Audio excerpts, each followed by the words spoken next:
Oh, hi. My name's Barry Chazan, and it's good to be with you. I wish we could have been in person, but it's still good to be with you and see you.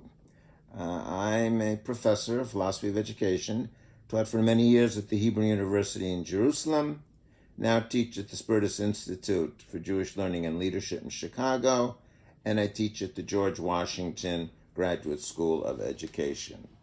And the area that we're going to talk about, and has been one of my preoccupations for lots of years, is Israel education. And you're beginning a year's journey into this subject.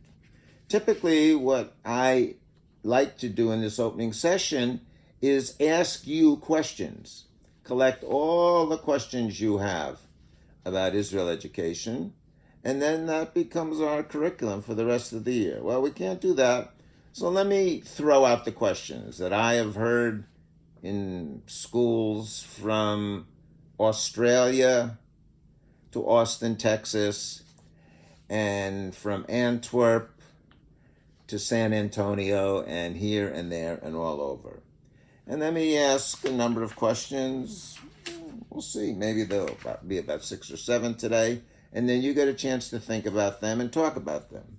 First question is the most obvious. Why Israel? Why is it important? And what justifies our teaching it? Is it because of the chapter in Genesis 5, verses 7 through 21, that, as it were, describe a covenant between God and Abraham? Is it because we own the land? Because that's a legal document that says God and Abraham made a contract. Is it because it's where the Jewish people were born and it never left our memory? Is it because it's the home and homeland of the Jewish people, even though the majority of the Jews don't live there? Is it because Israel is a symbol and a sign of the survival and survivalism of the Jewish people?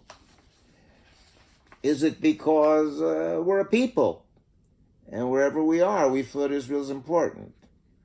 I'm not going to give you the answer because I'm not sure what the answer is, but I do know we need to have a why. Because as Friedrich Nietzsche said, without a why, we don't know a how. Before we can know how to teach Israel, we got to know why it's important. The second question is, what's the subject of Israel education? I mean, that may seem like a weird question, isn't it? But to me, it's not a weird question. What's the subject? Is it Israel? Or is it the learner? The person who has shaped my thinking very much about education, John Dewey, in his Experience and Education, indicated to me that education begins with the learner. So what is the subject, Israel or the learner? Third question, is Israel education about good Israel, or is it first and foremost must be good education? In other words, is it enough if you love Israel, you have passion for Israel, you want to advocate for Israel, or first and foremost, is the word education primary in the question, is Israel education? 4, let's put it on the table. What, if anything, does contemporary Israel have to do with Judaism? We know, we practice and live Judaism as we live it. Israel, Tel Aviv, a lot of non-kosher restaurants. Travel, people are at the beaches. High percentage of Israelis are not religiously observant. A lot of non-kosher food in Israel. What does Israel have to do with this phenomenon, which is what you all are trained for? And I went to some of the schools that all of you are at. What does this have to do with Judaism? 5 is a more straightforward question of any practitioner. What are the topics? What are we going to teach? Is it the conflict? This certainly is the one that preoccupies a lot of people today. Maybe it's the Bible, which spends a lot of time talking about Israel. Maybe it's the return to Israel. Maybe return isn't the right word. Maybe it's about life in Israel today, music and art and hip hop and sports and the like. Maybe it's about other people who live in the area, Palestinians. For a lot of people, Israel's about the Western Wall. For the women of the Wall, the topic is much, much different. So the question is, in talking or thinking about teaching Israel and Israel education, what are the topics and subjects that matter? The sixth question is a very prominent one. There's not just one story of Israel. There's not even one Jewish story. The religious Zionists have their story. Martin Buber had a theory called Hebrew humanism, which was miles away from both the religious right and from the socialist left. Is Israel about, or does the topic include an area called territories, or are they better called occupied land? And by the way, who was there first? Were the Jews there first? Were Palestinians there first? Who's the land belong to? And finally, there's a question about you. Why are you doing this? Why are you in this business? Are you here to prepare young people for advocacy, to stand up, to fight for Israel's existence? Are you interested in educating young people, and you think Israel's got something to do with character education? Do you love Israel, so it doesn't matter why you're here, you just love it and you want to do it? What's it mean to you? I guess what I'm really asking is, do you have enough personal commitment, passion, knowledge, and questions about Israel education to work in this field?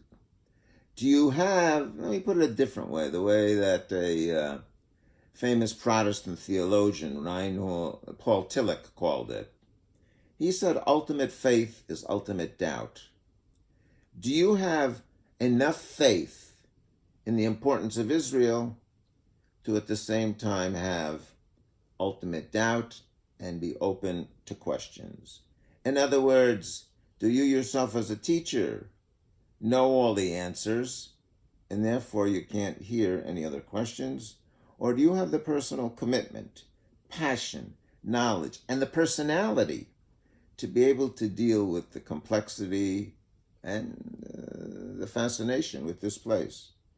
So these are a bunch of questions that I've collected over the years from teachers all around.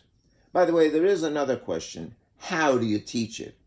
And I think I already answered that thanks to my buddy Nietzsche.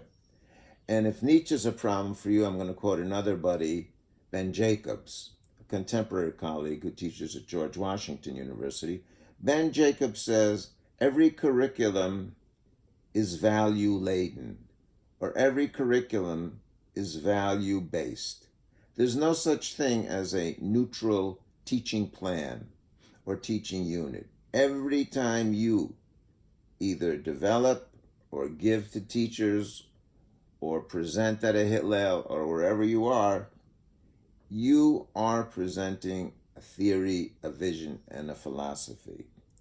So these questions, some of them called the primary questions or the pre-questions, really are central to what we're going to do over the year. And this year is about exploring these questions, theory to practice. Now I want to say something about theory and practice. We know nothing about practice. Well, I make it personal. I know nothing about practice. You know 20 times more. I've taught in schools and I've been there, but that's not my expertise. And my iCenter buddies may not be happy, but they're fabulous. They know everything. But you're out in the trenches. Why am I saying this? I'm saying it because a great social psychologist named Kurt Lewin said that the best practice is a good theory. We, over this year, are going to try and help you think, wrestle, consider, concern, love, ask, and hopefully get some answers to these big questions.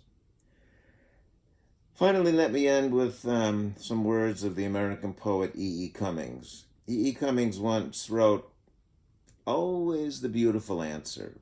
In classrooms, teachers will say, "Oh, Shai, that was a beautiful answer. Leah, that was just so wonderful. How did you know that?" And E. Cummings said, "You know, the Messiah will come when we'll say, 'Idan, that was a fabulous question. Adi, what a thought, and what a wonder, and what a question you are asking.'" So maybe we should now turn the tables a little, and rather than talking simply about the beautiful answers, let's go back and talk about the beautiful questions. It's going to be a great year. Things will come together. We're going to talk about a topic that is central to our hearts. We've devoted a lot of years, a lot of thinking, a lot of love. And our hearts are devoted to you and education, because we regard you and educators as the central factor and force in the evolution, the development, the emergence, and the blossoming of the Jewish people.